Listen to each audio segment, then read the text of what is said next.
everyone. My name's Meg Desko, and I'm the lead software engineer for the pricing team at BigCommerce. Today, I'd like you to meet Mark Cram, a senior software development engineer and test on the billing team. Today, Mark's going to give you a sense of what he does here at BigCommerce. Thanks, Meg.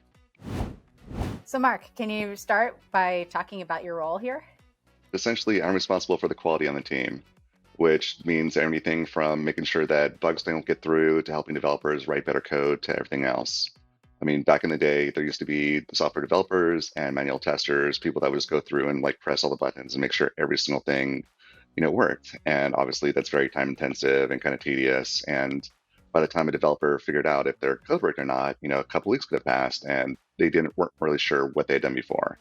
Because of that, my job is to kind of speed up that process, write software that actually validates the code very quickly. And so a developer, once they think their code is ready, can press a button and a couple minutes later go, oh, everything looks good here. In addition to that, my job is also to kind of get ahead of things, make sure that when developers are presented tickets or tasks or whatever else that is going to be part of their responsibility for that day, it's already well thought out, already has requirements, and basically try to enable them to their fullmost so that they can actually go ahead and just work and not have to worry about a lot of the minor things that kind of go into that. So what do you like about being on the billing team in particular? The billing team's a lot of fun. It honestly kind of sounds boring to people kind of outside of it because we're very standard. It's been around forever. It's billing. It's not flashy. It's not everything else. But on our side of things, it actually is pretty fast paced just because it's something that the company entirely relies on.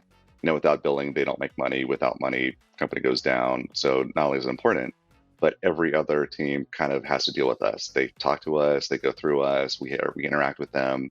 And so we always have to be on our toes just in case something, comes up with another team. So how do you and your teammates tend to interact or communicate with one another?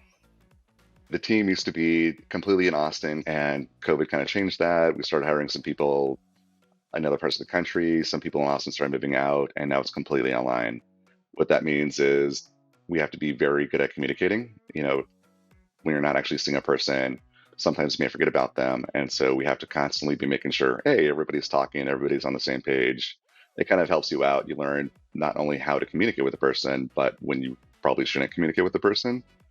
Sometimes you don't want to bug a person because that's doing that. But other times you go, no, I actually need to hear back from them then. I want to hear more about when not to talk to someone. That's sort of an interesting concept. It's kind of up to the individual, like myself, going, okay, well, I have a problem right now. How important is that problem? Do I need to fix it right now? Can I just drop it, in chat? Can I send an email? Can I do something like that?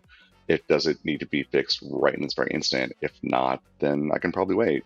So can you talk about any of the non-work meetings your team has? So do you meet up for coffee, or do you have learning sessions or anything like that? We have a couple different team chats each week where we're actually forbidden to talk about anything work related. In addition to that, we have a couple really cool things that we do generally once a sprint, so every other week. And those can involve anything from a person just giving a PowerPoint presentation about what they did in a former career. There's a lot of us that software was not our first career. We did something else. One of our team leads loves doing crocheting and making knots and things like that. So she actually sent us out all across the country, just a whole bunch of different ropes, and just walked us through and spent an hour showing us how to do different knots and combine them and to do a lot of cool things. And another one of our developers, actually, he loves to bake and cook. And so he set up a whole bunch of 5-minute meetings to actually have us bake bread. Are you one of the people who came from another career? Oh, yeah. I actually used to work at NASA as a biophysicist for a couple of years. It's kind of weird saying that my job now and working as a biophysicist in NASA kind of have a bunch of overlaps, but they do.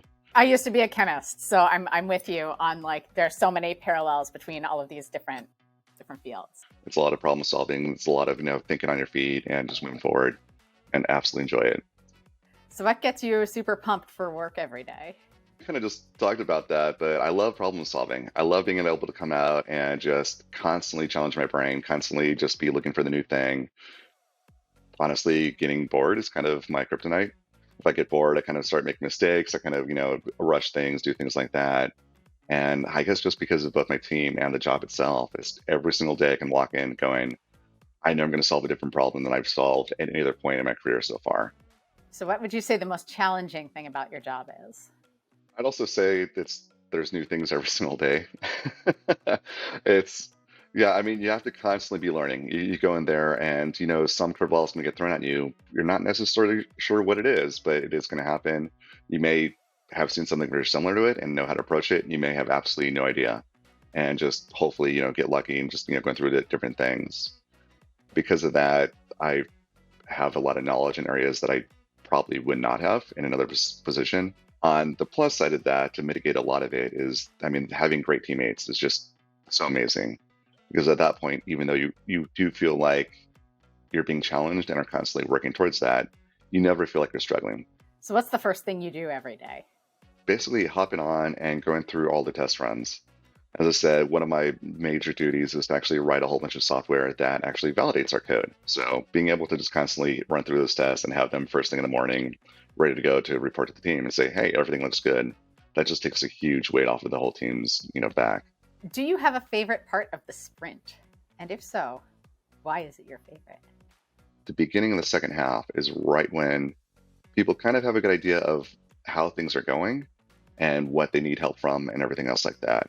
And for me, mentioned it a couple times, but a big thing is just the collaboration that everybody has and how the relationships are working and evolving. And again, the first part of the second half is right when people start going, hey, I'm going to need help, or does anybody want to see this really cool thing I did? Or, there's just a whole bunch of cool things that pop up right around that spot. What do you think your biggest win so far at BigCommerce is? Basically, the company had used a couple different softwares to write tests, run tests, do all of that.